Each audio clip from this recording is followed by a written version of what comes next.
बहुत समय पहले धर्मपुर नाम के गांव में भोलू नाम का एक सीधा सादा किसान रहता था। लोग उसे भोलू किराना कहते थे क्योंकि वो कभी कभी अपने खेत की उपज गांव की दुकान पर बेच देता था। भोलू जितना मेहनती था, उसकी पत्नी चंपा उतनी ही समझदार और कर्मठ थी। दोनों सुबह सवेरे खेत पहुंच जाते और देर शाम तक मेहनत करते। भोलू का सपना था कि उसका खेत इतना उपजाऊ हो कि वह गांव का सबसे समृद्ध किसान बन जाए। लेकिन जमीन बंजर थी। सालों से मेहनत करने के बावजूद फसल कम होती थी। एक दिन खुदाई करते वक्त भोलू के फावड़े से एक लकड़ी की संदूक टकराई। अरे चंपा, देख कुछ निकला है, भोलू चिल्लाया। अंदर एक कागज और सुनहरा बीज था। कागज पर लिखा था, इसे वही बोए जो मेहनत और विश्वास से न हटे। 7वें दिन सूरज डूबने से पहले जो होगा वो किस्मत बदलेगा। चंपा बोली, कहीं मजाक तो नहीं? भोलू मुस्कुराया। मजाक हो या चमत्कार, हम मेहनत तो करते ही हैं, क्यों ना इसे आजमाएं। भोलू ने बीज खेत के बीचों बीच बोया और अगले 7 दिन उसकी सेवा में जुट गया। पूजा करता, पानी देता, बात करता।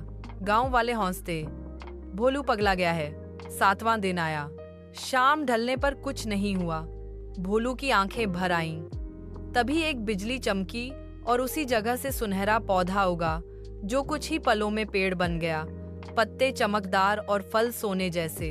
पेड़ से आवाज आई, भोलू और चंपा, ये तुम्हारी मेहनत का इनाम है, पर याद रहे, लालच हुआ तो मैं गायब हो जाऊंगा। भोलू और चंपा ने वादा किया कि वो इस वरदान का दुरुपयोग नहीं करेंगे। अब कहानी में मोड़ आया। गांव का लालची बनिया लाला हरिराम, जो भोलू का मजाक उड़ाता था, एक रात चुपके से आया और एक फल तोड़ लिया।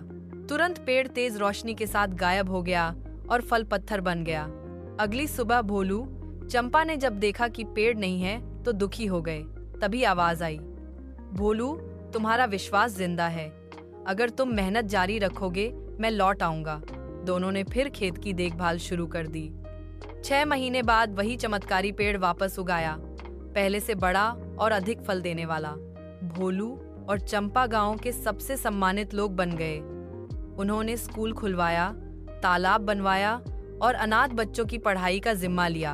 अब लोग उन्हें धर्मपुर के रक्षक कहते थे, क्योंकि उन्होंने साबित किया कि मेहनत, सच्चाई और धैर्य से बड़ा कोई जादू नहीं।